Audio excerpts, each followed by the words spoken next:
আর যে নমাজের বাদে সুন্নত আছে ই নমাজের বাদে ইমাম সবে পড়তে পারত না, আপনিও পড়তে পারত না, আর দুই জাহানের বাসায়ও পড়তে পারছেন না, ফরছইন না। কেনে জানেননি?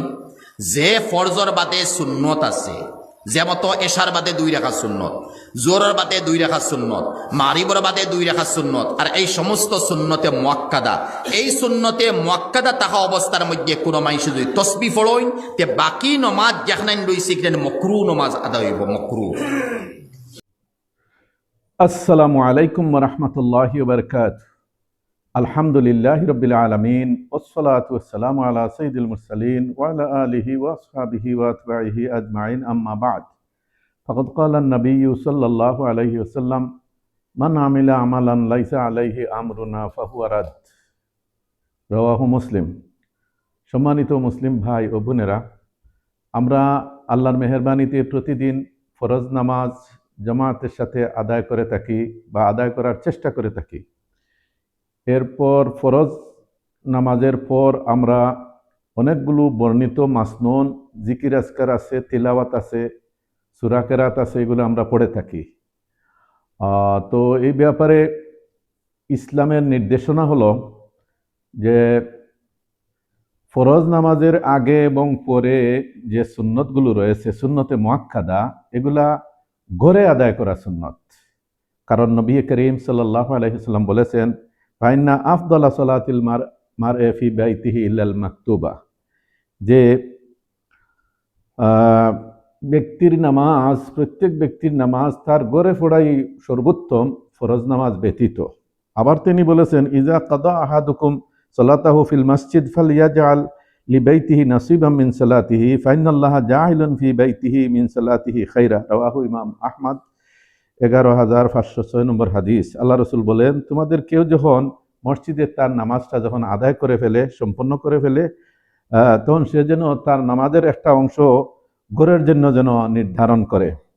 কেননা আল্লাহ তাআলা তার ঘরে নামাজ আদায় করার কারণে তার ঘরের মধ্যে খয়র ও বরকত দান করেন। এজন্য ফরজ নামাজ মসজিদে পড়া, এটা তো ওয়াজিব বা ফরজ জামাতের সাথে পড়া। তার আগে বা পরে যে সুন্নতগুলো আছে, সুন্নতে মুআক্কাদা, সুন্নতে রাতেবা, এগুলা ঘরে আদায় করা সুন্নত। কিন্তু কেউ যদি ঘরে পড়তে না পারে, তাহলে মসজিদে গিয়ে পড়তে পারে, জায়েজ আছে তার জন্য। এই জন্য ফরজ নামাজের বাদে যে সুন্নতগুলো আছে সে মাসনুন জিকির আজকারের পরে এগুলা সে আদায় করতে পারে। এখন একজন দিনী ভাই, একজন মুফতি বের হয়েছেন, তিনি উলামায়ে দেওবন্দের বিভিন্ন ফতোয়ার উদ্ধৃতি দিয়া বলছেন যে যেসব নামাজের বাদে, অর্থাৎ ফরজের বাদে সুন্নত আছে, এই নামাজের বাদে ইমাম সাহেব এবং মুসল্লি মুক্তাদি কেউ জিকির আজকার করবে না, এই আয়াতুল কুরসি এগুলা পড়বে না। এগুলা পড়িয়া যদি সুন্নত পড়ে, তাহলে এই সুন্নত নামাজ পড়াটা নাকি মাকরুহ হবে। আবার নবী করিম সাল্লাল্লাহু আলাইহি ওয়াসাল্লামকে উদ্দেশ্য করে বলতেছেন যে 2 জাহানের বাদশাও পড়তে পড়েননি। এই দেখেন, 2 জাহানের বাদশাহ হলেন আল্লাহ রাব্বুল আলামিন, এবং দুনিয়া এবং আখিরাতের রাজত্ব, বাদশাহী, কর্তৃত্ব এককভাবেই আল্লাহ রাব্বুল আলামিনের। লাহুল মুলকু ইয়াউমা ইউনফাখু ফিস-সূর। আর যেদিন সিংহায় ফুঁক দেওয়া হবে, এদিন তো রাজত্ব, বাদশাহী তো এককভাবেই আল্লাহ তাআলার হবে। সে নবী সাল্লাল্লাহু আলাইহি ওয়াসাল্লামকে 2 জাহানের বাদশাহ বলতেছে, এটা একটা শিরকে করে লিপ্ত হইল। এবং যে মাসআলাটি সে বর্ণনা করলো, এটা সরাসরি হাদিস, কুরআন, হাদিস এবং সাহাবায়ে কেরামের আমলের বিপরীত হয়ে গেল। এই বেফরজ জিনিসটাই আপনার অবধারিত সুন্নত হিসাবে পালন করাতে চাচ্ছে এবং সুন্নতকে বর্জন করতে চাচ্ছে। মানে সে তার দিনহু হাওয়াহুল, দিন তার প্রবৃত্তিকে সে দিন বানিয়ে নিয়েছে এবং সে তার প্রবৃত্তির দিকে আহ্বান করছে। নাউজুবিল্লাহ মিন যালিক। তো সম্মানিত দিনী ভাইরা, নবী করিম সাল্লাল্লাহু আলাইহি ওয়াসাল্লাম বলেছেন, মুআক্কিবাতুন লা ইয়াখিবু কাইলুহুন্না ওয়া ফাইলুহুন্না। ফরজ নামাজের পর আদায়ের জন্য কয়েকটি জিকির রয়েছে, এগুলো যে বলবে, এই কাজ যে করবে, দুবুরা কুল্লে সালাতিন মাকতুবাতিন, যেগুলা হচ্ছে ফরজ নামাজের বাদে করণীয়। যেমন 33 বার সুবহানাল্লাহ, 33 বার আলহামদুলিল্লাহ, 34 বার আল্লাহু আকবার। মুসলিম শরীফে আছে 596 নম্বর হাদিস। তাহলে হে ব্যর্থ হবে না, ক্ষতিগ্রস্ত হবে না। সুবহানাল্লাহ মানে ফরজ নামাজের পরপরই সে যদি এগুলা পড়ে, সুবহানাল্লাহ 33 বার, আলহামদুলিল্লাহ 33 বার, আল্লাহু আকবার 34 বার, তাহলে সে ব্যর্থ হবে না, ক্ষতিগ্রস্ত হবে না। তাছাড়া নবী করিম সাল্লাল্লাহু আলাইহি ওয়াসাল্লাম বলেছেন, মান কারা আয়াতাল কুরসি দুবুরা কুল্লি সালাতিন মাকতুবাতিন, যে ব্যক্তি ফরজ নামাজের বাদে আয়াতুল কুরসি পড়বে সে জান্নাতে প্রবেশে তার কোনো বাধা নাই, শুধু খালি মৃত্যুবরণ করছে না, মৃত্যুবরণ করলেই সে জান্নাতে প্রবেশ করবে। রাওয়াহুন নাসাঈ। নবী সাল্লাল্লাহু আলাইহি ওয়াসাল্লাম আরো বলছেন, মান কারা আয়াতাল কুরসি দুবুরা কুল্লি সালাতিন মাকতুবাতিন কানা বিমানজিলাতি মান কাতালা আন আম্বিয়াইল্লাহি আযজা ওয়া জাল্লা হাত্তা ইয়াস্তাশহিদা। আল্লাহ রাসূল বলেন, যে ব্যক্তি ফরজ নামাজের বাদে আয়াতুল কুরসি পড়ে সে ওই ব্যক্তির মর্যাদা লাভ করবে যারা নবীদের পক্ষ থেকে কাফিরদের মোকাবেলায় যুদ্ধ করে শাহাদত বরণ করেছেন। ইমাম ইবনু সিন্নি হাদিসটি বর্ণনা করেছেন, সিলসিলা সহিহার মধ্যে আল্লামা আলবানী উল্লেখ করেছেন, 2য় খণ্ড 662 পৃষ্ঠা। ঠিক তেমনি ভাবে আল্লামা ইবনু কাসির এবং ইমাম তিরমিজি বর্ণনা করেছেন, আল্লাহ রাসূল বলেছেন, হাদিসটি একটু সনদের দিক থেকে দুর্বল হলো, বর্ণনা হলো, মান কানাত লাহু ইলাল্লাহি হাজা ফালিয়াদু বিহা ফি দুবুরি সালাতিন মাফরুজাতিন, যে আল্লাহর প্রতি যার কোনো বিষয়ে প্রয়োজন রয়েছে সে যেন ফরজ নামাজের বাদে এই বিষয়ে এই প্রয়োজনের দোয়া যেন সে করে। আল বেদায়া ওয়ান নেহায়া 5ম খণ্ড 123 পৃষ্ঠা। তো সম্মানিত দিনী ভাইরা, সরাসরি রসুল এবং সাহাবায়ে কেরাম থেকে যা বর্ণিত আছে তা পালন করা, তার উপরে আমল করা, এটা হইল নবীর উম্মত হিসাবে আপনার আমার দায়িত্ব এবং কর্তব্য, এবং তার এগুলো অথেন্টিক আমল এবং তার ফজিলতের কথা স্বয়ং রাসূলুল্লাহ বলেছেন। কিন্তু আজকে এই ফরজ পরবর্তী সুন্নতকে বলতেছে এই সব তিলাওয়াত জিকির আজকারের আগে পড়তে হবে, আগে যদি না পড়ে তাহলে এই নামাজটাই নাকি মাকরুহ হয়ে যাবে। নাউযুবিল্লাহি মিন যালিক। অথচ পরিষ্কারভাবে হাদিস শরীফে আছে, নাহান নবী সাল্লাল্লাহু আলাইহি ওয়াসাল্লাম আন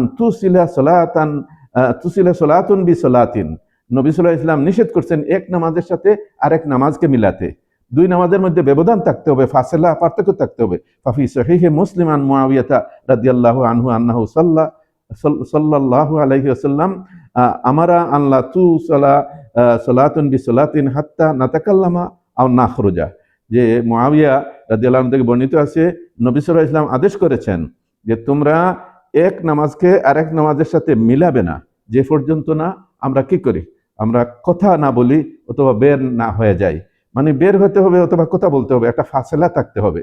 ঠিক তেমনি ভাবে আছে, নাহা ওমর ইবনুল খাত্তাব রাদিয়াল্লাহু আনহু আন ওয়াসলি সালাতিল ফরিজাতি বিসুন্নাহ মুবাশারাতান দুনা ফাসলিন ওয়া আল্লালা যালিকা বিখাশিয়াতিত তাশবিহ বিআহলিল কিতাব আল্লাযিনা হালাকু বিসাবাবি আদামিল ফাসলি বাইনা সালাতিহিম ওয়া আকাররা নবী সাল্লাল্লাহু আলাইহি ওয়াসাল্লাম আল উমরা বিকাউলিহি আহসানা ইবনুল খাত্তাব ইউসান্নু আল ফাসলু বাইনাহুমা বিনাকলাতিন আও কালামিন আও তাসবিহিন। বলা হচ্ছে যে হযরত উমর ইবনুল খাত্তাব রাদিয়াল্লাহু আনহু ফরজ নামাজের সাথে সুন্নতকে মিলানোকে তিনি নিষেধ করেছেন, কোনো ব্যবধান ছাড়া, দুনা ফাসলিন, ব্যবধান ছাড়া। যে ব্যক্তি ফরজের পর সুন্নত পড়ে তাকে তিনি নিষেধ করেছেন এবং তার কারণ বর্ণনা করেছেন যে এটা আহলে কিতাবদের সাথে সাদৃশ্যের আশঙ্কা রয়েছে, কারণ তারা ধ্বংস হয়েছে এই জন্য যে তারা ফরজ সুন্নতের মধ্যে ব্যবধান করে না, পার্থক্য করে না, এর মাঝে কোনো সময় দিয়া ব্যবধান করে না, কোনো আমল দ্বারা ব্যবধান করে না। রাসূল ইসলাম এই হযরত উমরের এই নিষেধাজ্ঞাকে স্বীকৃতি দিলেন আর বলেন আহসানা ইবনুল খাত্তাব, যে উমর ইবনুল খাত্তাব সুন্দর কাজ করেছেন, সুন্দর উদ্যোগ নিয়েছেন। এই জন্য উলামা ইসলাম বলছেন যে সুন্নত হলো ফরজ নামাজ সুন্নত, আর সুন্নত নামাজের মধ্যে ফাসলা করা, ব্যবধান করা, ওদের স্থান পরিবর্তনের মাধ্যমে অথবা কথা বলার মাধ্যমে অথবা তাসবিহের মাধ্যমে। সুবহানাল্লাহ। উমর ইবনুল খাত্তাব থেকে আরো বর্ণিত আছে, আন্না রাসূলুল্লাহ সাল্লাল্লাহু আলাইহি ওয়াসাল্লাম সাল্লাল আসরা ফাকামা রাজুলুন ইসাল্লি ফারাআহু উমর ফাকালা লাহু ইজলিস ফাইন্নামা হালাকা আহলুল কিতাব আন্নাহু লাম ইয়াকুন লিসালাতিহিম ফাসলুন।